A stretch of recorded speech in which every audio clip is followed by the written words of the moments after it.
Hello and welcome. In December 2017, the long-dismissed idea of covert government research into UFOs was given a new level of public credibility by a most unlikely source, the New York Times. In a piece called Glowing Auras and Black Money, the Pentagon's mysterious UFO program, reporters revealed the existence of the Advanced Aerospace Threat Identification Program, a black-budget Pentagon program that was investigating reports of unidentified flying objects, in conjunction with a private company, Bigelow Aerospace. The Department of Defense program began in 2007 with the backing of former Senator Harry Reid. While a lack of funding reportedly ended the program in 2012, the program's former head, Luis Elizondo, believes that it has continued. The story made a splash in the papers, with coverage by the big players including Politico, Fox News, CNN, Washington Post, Vanity Fair and many more. What the New York Times story did, which countless ufologists never managed, was to bring the government UFO program to the serious attention of the public, and the mainstream media now deemed it acceptable to mention the term UFO without irony. Public interest has also been fueled by several videos of encounters between US military aircraft and mysterious objects. Conveniently released by the DoD at the same time as the AATIP acknowledgement and the launch of To the Stars Academy, the videos depict unidentified flying objects in the most literal sense. Whether it is extraterrestrial in origin is not a foregone conclusion, and many alternative scenarios are possible. Nevertheless, the possibility of alien craft presented in the footage has sparked an interest in the mainstream media that is unprecedented. It's not just the press that has finally expressed an interest in UFOs, US politicians are getting in on the action too. Representative Ami Barra called for a congressional hearing on the matter at a Politico space panel in April. Soon after President Trump took office, he brought up the goal of returning man to the moon and achieving a manned mission to Mars. In June 2018 he told reporters that he wanted to attain American dominance in space and directed the DoD to establish a Space Force, as the sixth branch of the US military. While the announcement was met with plenty of mocking voices, others may be wondering what influence research programs like AATIP will have on any potential space missions going forward. Fans of the long-running television show Ancient Aliens may have been surprised to see that among the mainstay personalities of the UFO world, the new season features John Podesta, former chief of staff to President Bill Clinton. Podesta has repeatedly advocated for disclosure. It certainly appears that space is the next frontier in the military and US politics. Is the US government finally starting to give the public the disclosure that many have hoped for? Or is this actually an attempt by the DoD to prime us for the imminent expansion of war beyond the confines of our planetary surface? Only time will tell, but however you look at this, the timing seems suspect, and there is definitely an agenda unfolding. We, my friends, are just along for the ride.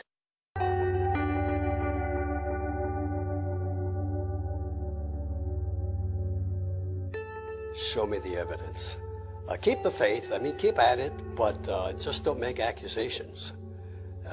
Show concrete evidence of visitations, something that the National Academy of Science or other reputable scientific body would determine is valid. Otherwise, quit with the accusations.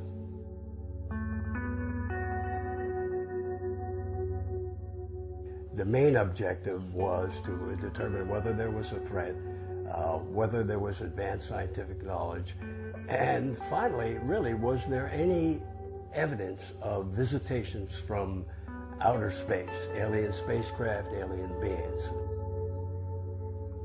Project Blue Book was the Air Force project to investigate unidentified flying objects. It was established in 1952. But it was a successor to previous similar projects. They did the investigations, and Blue Book came up with the number of cases that were unidentified. I think 12,000 or so, and only 5% were listed as unidentified. And what does that mean? It means not sufficient data to know what they are.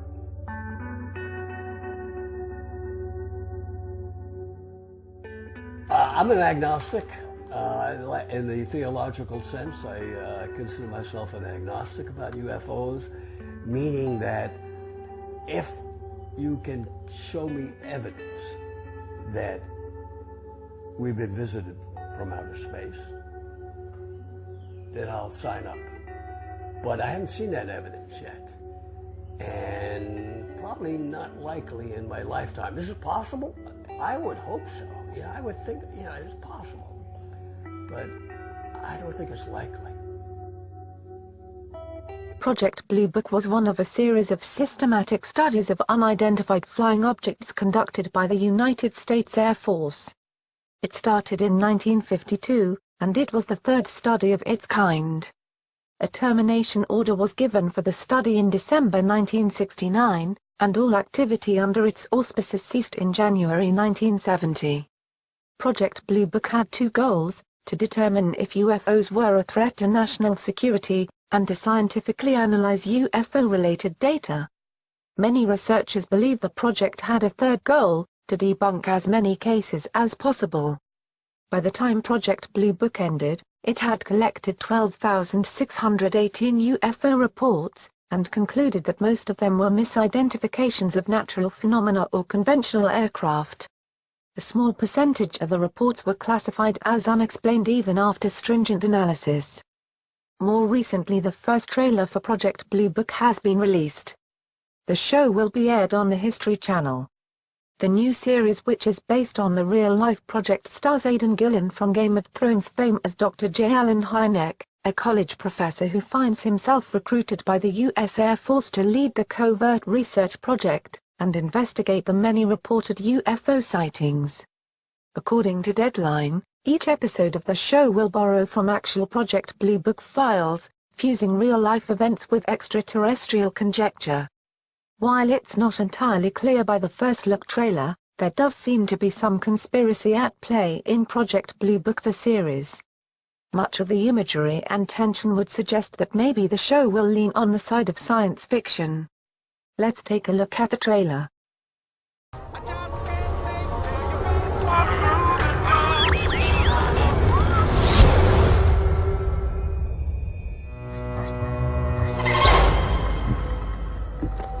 It went down just beyond those trees! Come on! This way! The whole forest smelled like death. Lord Almighty. And then saw that thing. As God is my witness, it was not of this world.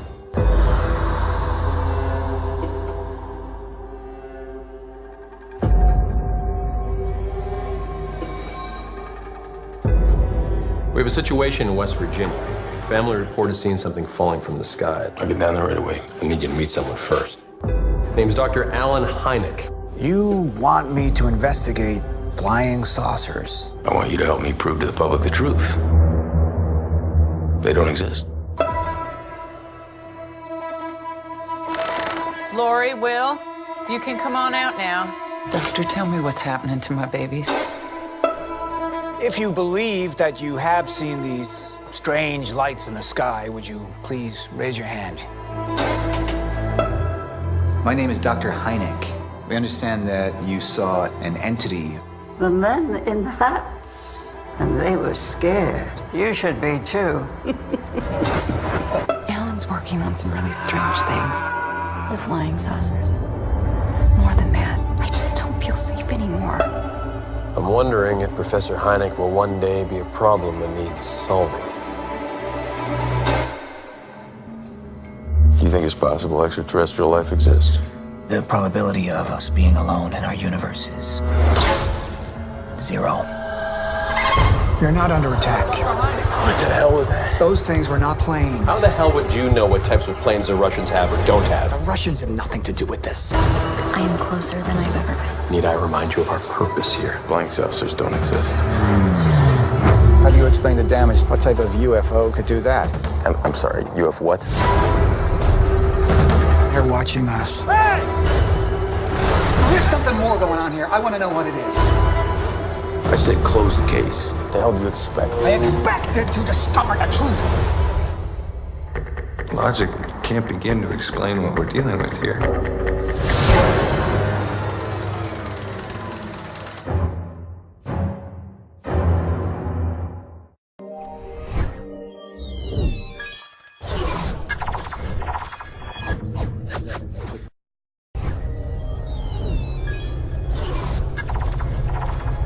And recently, the annual Canadian UFO survey was released by research based in Winnipeg.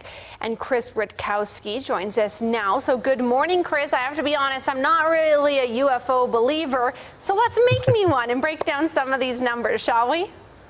Well, I'm not questioning anybody's belief, actually. This is simply what people have reported in Canada to Transport Canada or to civilian UFO researchers. It's really something that tells us what people are saying they're seeing. And 1,100 reports across Canada, about 3 per day, which is not bad. We're about the same level as we've been over the past 5 years or so. We're remaining at a high level. And it suggests that there's a real phenomenon that's not going away. Okay. Now, Canada overall, you mentioned they're up, but here in Saskatchewan, it's down quite a bit. So any idea why there's the drop in Saskatchewan? No, I'm not entirely sure. It could be that other provinces have taken up the slack. I suppose Quebec has half the reports this year. Maybe the UFOs are heading a little bit eastward. I'm not sure. But, you know, Saskatchewan still manages to hold its own over the past number of years. Matter of fact, we're working on our 30-year analysis. We started doing this back in 1989. And over that time, Saskatchewan has had something like 800 UFO reports, which is nothing to sneeze at for sure. Now, 800 is a lot. Now, recently, one sighting from Prince Albert last year involved people being followed by a green object which shone a beam on their car. And it sounds quite intriguing, but how are you able to investigate reports like this? Well, that's a good question. In fact, Canada is such a huge country. There's very few UFO investigators. So the best we can do for reports up in Prince Albert is to contact them via email, on the phone sometimes. We don't have UFO X-Files like on TV where people can dash out to remote places at a moment's notice. So that's the problem. In fact, investigating cases is quite a challenge. However, a lot of cases do get investigated, and even after investigation, they keep us scratching our heads sometimes. Okay. Now, roughly 8% of the reports across the country last year were classed as unexplainable. Can you tell us what that means? Well, it means that after eliminating stars and planets and aircraft and helicopters and drones and all the types of things that are sometimes seen as and reported as a UFO, we're left with a handful, not very many, about 10 cases last year that were high quality unknowns. 8% was the sort of general number, and then we dropped them down to about 1% when we've gone through them a little bit. So, there's nothing here that jumps out and says that the aliens are coming to get us, but it does say that people are seeing some very unusual things in the sky. Now, you did break down the numbers a little bit there. So are there any numbers that suggest how many you can kind of logically explain by, drones or aircrafts or something like that? Well, sure. Almost half of the reports we get don't have enough information for analysis. Now, what that means is the person couldn't remember whether it was a Saturday or a Sunday or maybe even this week, or the time wasn't given, or they couldn't remember where they were exactly because they were driving down an isolated stretch of road and it didn't really come to them where they were. So sometimes we don't have enough information in order to try and figure it out. It's sort of like detective work, but sometimes we do. All right. Well, this is so much fun. I really enjoyed our chat. Chris, thank you so much for discussing the 2017 Canadian UFO survey with us. Okay. Keep looking up. I will. Thanks so much. Bye. Bring out the existence of UFOs. And about 400 of them gathered at the University of Calgary today for the Disclosure Canada tour. The Disclosure Tour aims to build a wave of support to have governments release all the information they have about UFOs. The keynote speaker was former Canadian Defence Minister Paul Hellyer. Hellyer first spoke openly about his belief that governments are covering up an alien presence back in 2005, saying UFOs are as plentiful in our skies as airplanes. Much of the media won't touch it, and so you just have to keep working away and hope that someday you'll get a critical mass and they will say by one means or another, Mr. President or Mr. Prime Minister, we want the truth, and we want it now because it affects our lives. Hellyer also believes aliens are living among us here on Earth and that governments are covering up the truth out of fear for the world's military and industrial systems. Hellyer was defense minister from 1963 to 1967. A bright orb moving steadily through the night sky, a gray disk rotating slowly and flying away. There certainly wasn't a lack of UFO sightings in Canada in 2017. According to a new survey, there were 1,101 to be exact. Chris Rutkowski is known as one of Canada's top UFO experts. He's also the research coordinator for the Manitoba-based ufology research, which has been releasing the Canadian UFO survey for close to 30 years. The Canadian UFO survey is an attempt to understand what it is that people are seeing in Canada and reporting as UFOs.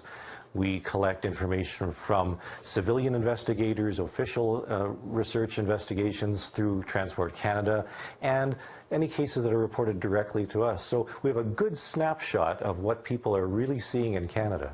Of the more than 1,100 reported sightings of UFOs in Canada in 2017, only 8% of them were deemed unexplainable by ufology research. That earlier video of the orb moving through the sky, that was taken about a year ago by UFO hunters in Squamish, British Columbia. Rutkowski believes it was actually the International Space Station.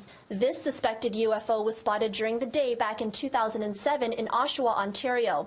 Turned out to be a decorative balloon. The typical UFO report is a simple light in the sky that can turn out to be a star, a planet, sometimes a distant aircraft. So there are a number of explanations for what UFOs might be, but there are some cases that are relatively close range, seen by a number of witnesses, that are really a little puzzling. Only 1% of the cases were deemed a high-quality unknown, meaning they couldn't be explained, were unusual, and of high reliability. That includes a strange sighting by campers in Quebec back in September of last year. 10 campers in Quebec reported seeing a triangular-shaped object move overhead and stop and then move away again. But we have multiple witnesses, so it suggests that something really was seen. Quebec had an all-time record high number of UFOs reported in 2017 with 518 reports. The second highest was Ontario with 241. When broken down by city, Montreal, Toronto, Vancouver, and Edmonton topped the list for most sightings. Population centers such as Montreal and Toronto will have larger numbers of UFOs reported than smaller cities, and that goes the same with provinces. I think we have this curiosity and this desire to believe that we're not alone in the universe. Through cultural influences and the way society is, we think there must be something else out there besides us. And Lord, I hope so. Now, Rutkowski hasn't seen any UFOs himself in his long career studying them. He says aliens could exist, but is doubtful they'd be coming to visit us here on Earth. Now, you can find the full Canadian UFO study online at survey.canadianuforeport.com. In Winnipeg, Erica Natividad, City News. The late great astrophysicist Stephen Hawking believed with more than 100 billion stars in our galaxy, the odds are pretty good that aliens exist. And he's not alone. Every day, people across Canada report seeing a UFO. And while most can be identified, as CTV's Janet Dirks reports, some things just can't be explained. I got it. Oh my gosh. Oh. What the hell? That strange light in the sky is one of 1,100 UFO sightings in Canada last year.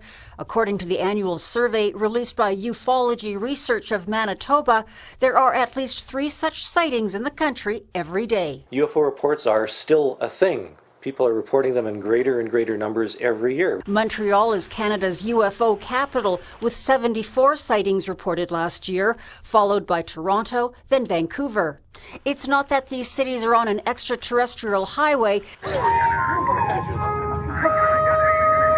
It's a matter of population, says the report's author. If a tree's falling in the forest, you need somebody to hear it. So if there's a UFO in the sky, the more people around to see it, the more reports you get.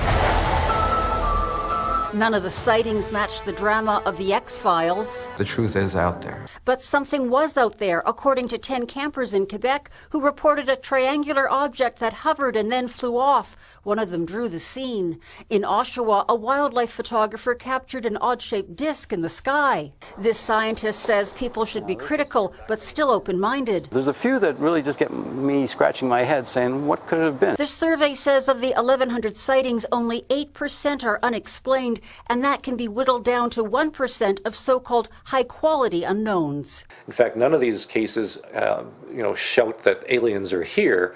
But what they do say is that people are reporting things, and maybe science should take a closer look at some of them. Since the survey began nearly 30 years ago, more than 19,000 Canadians have reported seeing something strange in the sky. That makes them think we're not alone. Edmontonians are seeing UFOs more often than most Canadians. At least the latest Canadian survey shows that per capita, Edmonton has the second highest number of reported sightings. Scientists say it's not proof of aliens, but don't rule it out.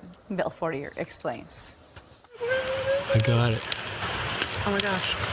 This just one of the 1,100 lights in the sky that made Canadians look up this year. This video was reportedly taken in Edmonton back in December, showing an oddly shaped object hovering and appearing to move across the sky. People are reporting them in greater and greater numbers every year. The latest Canadian UFO survey highlights the top sightings from 2017. There were about 3 reported per day. Edmonton had the 4th highest number among metro areas, the 2nd highest per capita. It's really hard to say why Edmonton is as high on the list as it is. In Edmonton and across Canada, most of the sightings could be explained through research. About 8% could not. Even those can be whittled down a little bit further to about 1% of what we call high-quality unknowns. Most of those things turn out to be rather mundane objects. This local scientist says with more people watching the sky and more things in the sky, a rise in UFO reports should be expected. I definitely think there's some reported UFO sightings that actually are drones. Still, Florian admits even he gets excited sometimes. There are, again, those unknown ones, the ones that even today I shake my head at. So when it comes to that small percentage that science doesn't explain, people do need to have open minds, but they also need to be very critical. Florian says it's important not to jump to the conclusion that we have visitors from afar, but you can't rule it out. No, the universe is pretty big. All I can say is keep looking up. You never know what you're going to see. Just in case, we may want to be on our best behavior as the number of UFO sightings continues to climb. Bill Fortier, CTV News. All right, good morning, Canada. So they are known to come in different shapes and sizes. What am I talking about? Well, they can even light up too. I'm talking about UFOs, my friends. A and Macias here with me right now. I have to ask, do you believe in UFOs? And I feel like I know the answer, but tell it to the people. I believe that there is something out there. I do believe that there's other life forms. We are not alone in this massive universe. So is there something out there? I think probably yes. Okay, For sure. I think we'd be naive and ignorant to say we are alone. And I love when you hear other people's views. One of our producers, I'm not going to say your name just in case, but she says she believes we are like a science project of a baby alien. And they're all watching us and they're all surveying how we're doing. So there's something else out there. Well, let's get to it. Let's get to the research, because a new survey released by the University of Manitoba said that more than 1,000 people reported seeing unusual lights and shapes in Canadian skies last year. That amounts to, get this, 3 UFO sightings in Canada each day, and 8% of those were deemed unexplainable. So people saw something, they reported it. Exactly. And they were usually able to tell people what it was. Right. Weather or meteor or whatever else. But 8% of those, they have no answer. They have no idea. That's a lot. That That's is a not lot. 1%. That's 8%. That's 8%. So what is out there? And where in Canada are people finding these things, looking up to the sky? Well, what we know is that nearly half of all UFO sightings in 2017 came from La Belle Province. Yes, Quebec. Well, they had a record year, my friends. Many of those were linked to a series of fireballs seen crossing the sky in the fall. But you can see right behind Quebec was Ontario. So it seems something's happening in Ontario, Quebec, where people are just keeping an eye to the sky. There's also a lot more people, I will point out. Like That's in the prairies, no sightings, but less people, more unoccupied landmass. Right. But right behind was BC and then New Brunswick and Nova Scotia in terms of the numbers of sightings. But in terms of cities, you were most likely to look up to the sky and see something in Montreal, followed by Toronto, then Vancouver, then Edmonton. So these were the cities where the sightings of UFOs were most spotted. Quite interesting. But I do want to talk about some of the most well-documented UFO sightings. Have you guys ever heard of Falken Lake, Manitoba? No. No. Okay, so this happened in 1967, Canada. And Falken Lake is about 150 kilometers east of Winnipeg. On the shores of Falken Lake, there was a mysterious sighting by this guy named Stefan. He was an amateur geologist. He was looking for valuable rocks when he saw 2 strange shapes hovering in the sky. So he decided to approach the craft, and what he saw were bright lights from an open door on the ship. But then yeah, just like that. But it took off, and get this, Stefan was hit with the blast of hot air that burned his clothes.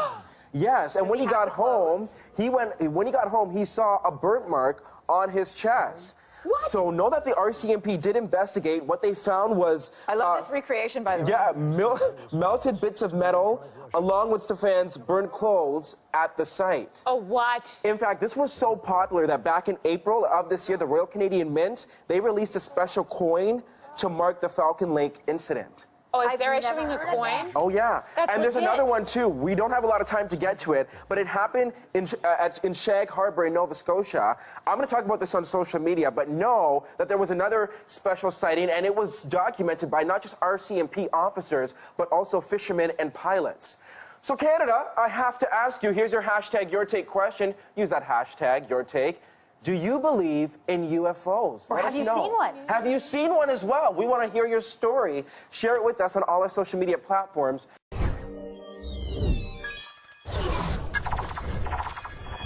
My name's Gary Heseltine and I'm the founder and editor of UFO Truth E-Zine, a magazine dedicated to people who believe that some UFO sightings do represent ET engaging with planet Earth. It's 96 pages and it's sent to you every 2 months direct to your email address. You don't have to do a thing. If you're really interested in the subject of UFOs, then subscribe to UFO Truth magazine now. It features articles by many of the world's leading researchers, either as guest contributors or regular columnists. I am pleased to announce an exclusive offer from UFO Truth magazine to all Max UFO News viewers. The Max UFO News special offer offers a year's subscription to UFO Truth magazine for just £11.99. You can find the link to obtain your special offer in the YouTube description box below. Be sure to check it out after the show. Roswell UFO Festival is in full swing for the 71st year. People from all across the planet are packing the streets, enjoying all the food, the music, the games, and there's so much more there. That's right. Our Casey Torres joins us live in Roswell. And Casey, it kind of looks like you're dressed for the occasion. Tessa, Steve, I am actually underdressed. There are people walking around in alien costumes, and they actually look pretty realistic. But everyone here is just enjoying everything the festival has to offer. Downtown Main Street in Roswell is being taken over by humans and dogs, all enjoying the food, shopping, and of course, the aliens. There's visitors coming from across the world, others from not too far away. It's just nice to be here. It's something that we haven't seen, and we live in the state of New Mexico, and we don't get out to see what our state has to offer. The 2018 UFO Festival is offering a lot this year. The 1947 UFO crash site tour, selfies in an authentic NASA spacesuit, a petting zoo, just to name a few. There's a little of everything for grown-ups and kids. So excited. I am so excited. We watched a alien movie last night. It was amazing. Just a coincidence being here, and it's really fun. The festival also gives artists a chance to showcase their work. It's an achievement. Actually, this is one of my dreams since I was a kid back in Venezuela. I used to dream about coming to Roswell to see, just experience this and be able to show my art. It's amazing. If they're just passing through or planned years ahead, one thing is for sure, they came for the aliens. Rock on, alien lovers! Today is just the first day of the festival, but it will come to an end on Sunday at 3. For more information on all the activities, you can head on over to our website, KLB.com, and just click on 4 links. Live in Roswell, Casey Torres, KLB Eyewitness News 4. The UFO Festival is one of Roswell's biggest events of the year, and it's happening right now. It attracts thousands of people, and there's always a new attraction to keep them coming back. Casey Torres joins us live from downtown Roswell. So, Casey, what are people saying about the festival this year? Tessa, Steve, the people I spoke to say it is an awesome experience. Some are from other parts of the country and some are from our state. And a lot of people showed up before the festival started at noon. Right now they're enjoying the food, shopping, art, and of course, the aliens. The festival is also offering the 1947 UFO crash site tour, pictures in an authentic NASA spacesuit, and a lot more. And the organizers are happy with the turnout. It's a community event. It takes a village to put this on, and we've got a lot of people, a lot of volunteers working, and they're having as much fun as everybody else is. The city expects 16,000 people to take part in the festival. That's nearly half of last year, but they say it's still a big economic impact of $5.3 million. And a lot of the activities are free, and right now there's actually live musical entertainment going on, and that will continue until 10. Live in Roswell, Casey Torres, KOB Eyewitness News 4.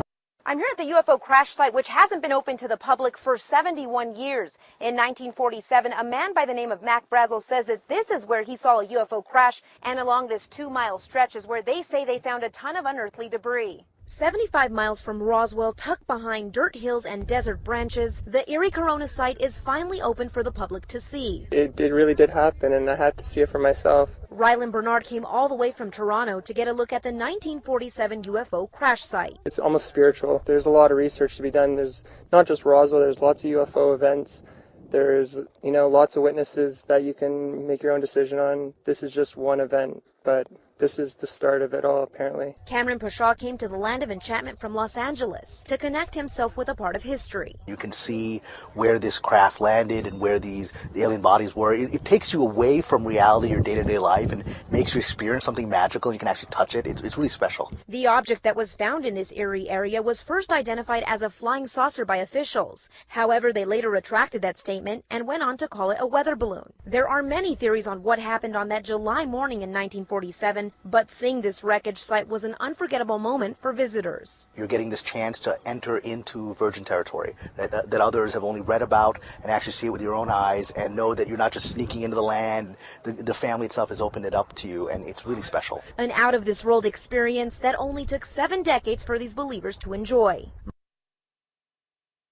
But maybe you've wondered where it all went down or if it's even real. Well, this morning the first tours of that alleged 1947 UFO crash site began on land that's been closed to the public for 71 years. Our Casey Torres was there too. She joins us live now from our Roswell bureau. Casey. Tessa, Steve, hundreds of people will be visiting the crash site during the UFO festival. But today, a group of 5 just couldn't believe they were finally there. Selfie after selfie, these believers are taking it all in. I mean, we're lucky that we're the first ones, and to be down here is something amazing. I mean, we're lucky to have that first spot.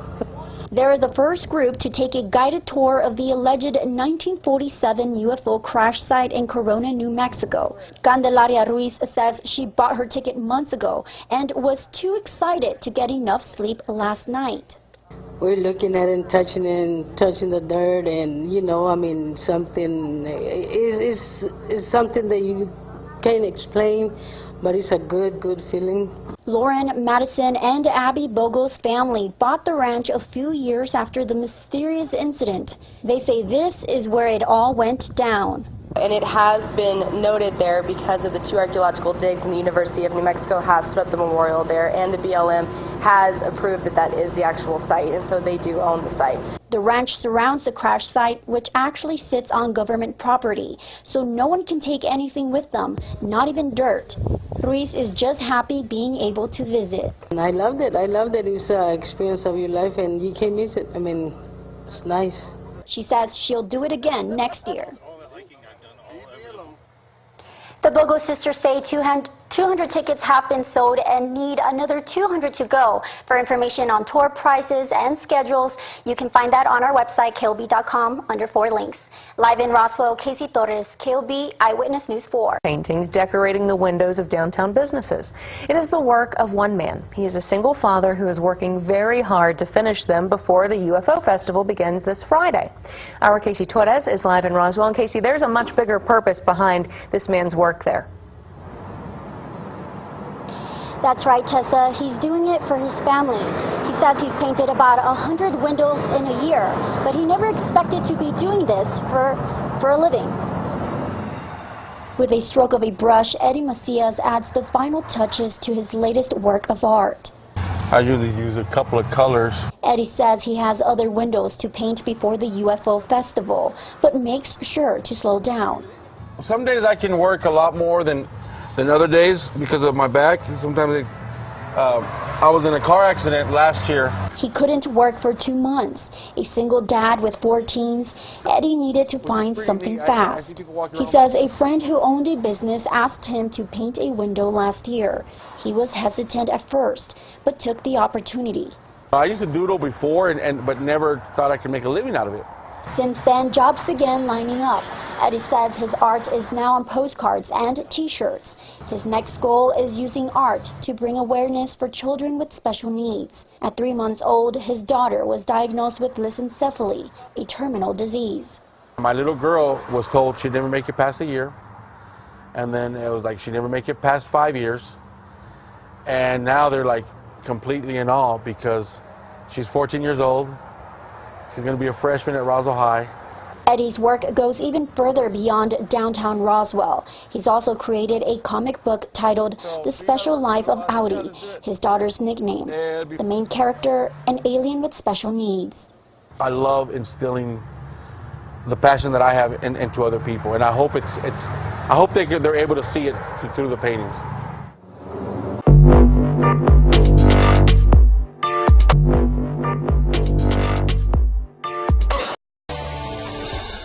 Well, for decades, only crackpots and crazy people believed in UFOs. That's what I thought anyway. And then in recent years, it turns out that governments have been taking them seriously all along. Very seriously. Nick Pope is a journalist who has spent years researching UFOs for the British government. He says that UFOs aren't just real. They also frequently come close to crashing into commercial airliners, among other things. Nick Pope joins us tonight. Nick, thank you very much for coming on.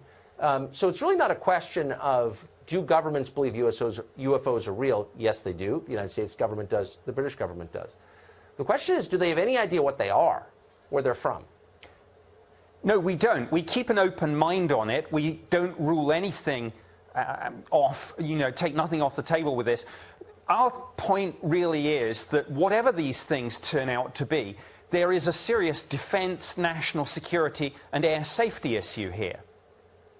Yes. Well, so that's kind of the nub of it, and that's where my interest comes from. So why aren't governments encouraging the population to, as they say about terrorism, if you see something, say something, report sightings to the government so we can make sense of this potential threat? Well, they should be, and that's what we certainly did at the Ministry of Defense for many years. We took it very seriously. Our own pilots were seeing these things. We were having radar operators track them. And we knew, again, through intelligence and through open source material, we knew that the Russians and the Chinese and others were working on this too. The problem was that just the pop culture baggage from the term UFO, flying saucer, little green men, people don't take it seriously. But they should. So we've ruled out, I think, that these are aircraft, experimental aircraft, or technically advanced aircraft from other countries. Is that true? Well, no, we keep an open mind, as I say, and some of these things probably are Russian or Chinese, whoever it is, but that's the point. We must find out if there's something in our airspace we need to know. For years, governments said they didn't do this. They did. I did it for the British government. I can only talk about this now because my old employers are gradually declassifying and releasing information about my old job. We now know, of course, the Pentagon had a program too. I think it will take congressional hearings to get to the bottom of all this, not just in the United States, but all around the world. And I'd like to see those congressional hearings. Commercial pilots have very often reported sighting objects in the air that seem to defy the laws of physics. To what extent are these objects a threat to commercial aviation, potentially? Well, certainly the British Ministry of Defence and our Civil Aviation Authority, which is the UK equivalent of your FAA, have dozens of cases in our files about near misses, some of which where pilots have had to take evasive action. And again, it comes back to the point, I don't care in one sense what these things are, but when there is this flight safety concern, when we have these near misses, we sure as heck should be doing more to find out. That's for sure. Nick Pope, really one of the most credible experts on this subject. I hope you will come back on our show. I appreciate it. Good to see you. If you believe in life out there and UFOs and extraterrestrials, there is only one place to be this weekend in the province. That's right. A festival marking the 50th anniversary of the famous Shag Harbour UFO sighting will take place this weekend, attracting hundreds of visitors from around the world. Dave Squires now joins us live with a special guest this morning to tell us all about it. Good morning, Dave. Good morning, guys. Well, next week will mark the 50th anniversary of the Shag Harbour UFO incident. It's being commemorated this weekend with a very unique one-of-a-kind festival. Joining me now this morning on Global News Morning is the keynote speaker kicking off today with a full slate of activities all weekend is Chris Stiles. He is an author of 2 books on the subject and sort of an expert. Good morning, Chris. Good morning, David. Yeah, co-author anyway. Co-author, at least. 50 years since this incident. It still intrigues many today. Why is that? The thing is, this case is one of the more compelling arguments for UFO reality, in that there was so many witnesses, RCMP involvement on the scene, which could be described as professional witnesses, and it stood the test of time. No one's been able to explain it or explain it away. It has a paper trail a mile wide, too, that has no controversy with it. Yeah. Now, it's been noted as Canada's best documented UFO sighting. You've dug into the research. What do you believe happened that night? Well, I think what's clear is when you look at the composite evidence from all the sources, that there's no conventional explanation possible. We had nothing in 1967 and even today that is both, excuse me, both aerodynamic and hydrodynamic. Look, at the height of the Cold War in the 60s would have been very useful in Vietnam. And so many witnesses saw this thing both in the air, land in the water, move about for some time, and eventually disappear or submerge. Raises a lot of questions. You're the keynote speaker this weekend. You kick off things later today for the festival. You say you have some new evidence or new information to share with those attending. Can you tease us a bit here about that? Yeah, that's the thing. Shag Harbour is the gift that keeps on giving in a way. You know, I've been at it since 1993, and there's always something new coming up. And what we found now is really very exciting, because it's something you can actually hold in your hands. I've always said I'd love to have the door off the thing or something like that. Well, that has not happened. But we actually have physical evidence that's going to have a great bearing on the U.S. involvement in this case, the aftermath, and how certain they were, and that they were certainly on the scene. Both this and the connected Shelburne case to it. And it's going to be very exciting when we reveal this for the first time. Should be an interesting discussion, definitely, especially when you give your speech. Tickets are still available. Where can people get tickets? Yeah, people can get tickets at, I believe it's everbright.ca and Shag Harbour UFOincident.com, and they can get them through Facebook too. You can certainly Google this up, that great word that's both a verb and a noun. Well, thanks, Chris, for your time. Today should be a great weekend for the UFO Festival down in Shag Harbour. As you mentioned, tickets still available, lots of discussions, and guest speakers this weekend as well. Paul and Andrea, I'm going to throw it back to you now. UFO inquiry. Now, thousands of researchers have filed requests via the Freedom of Information Act trying to get them, but they were denied. And the main contractor for the Pentagon secret study was a Las Vegas company. George Knapp has this exclusive story. Pentagon's release last December of this 2004 encounter between pilots from the USS Nimitz and a mystery machine dubbed the Tic Tac UFO generated huge headlines and demands for more releases. 2 more followed, the gimbal video from 2015 and another nicknamed Go Fast. As many as 24 more videos are still in the Pentagon vaults, according to the man who ran the military's secret UFO study for years. AATIP did find a lot of stuff. This wasn't just a one-off looking at the Nimitz incident. There were many, many incidents we looked at, and we looked at them on a continuing basis. During his time in charge of the AATIP program, Lou Elizondo set into motion the release of these and other videos. He doesn't know if the spigot has been turned off now that he's no longer there. Since October, he's been working with To the Stars Academy to help change the perception of the UFO issue, particularly in Washington. And without revealing too much, Elizondo hints that progress is being made. This company's about changing the paradigm in which our U.S. government can finally take this issue seriously without worrying about their political survival, right? Allowing Congress to have a conversation, either an open or a closed session, saying, all right, guys, gals, what do we do about this? What we can talk about now is, should this scientific study continue that has already been started? A huge, I mean, volumes and volumes of stuff.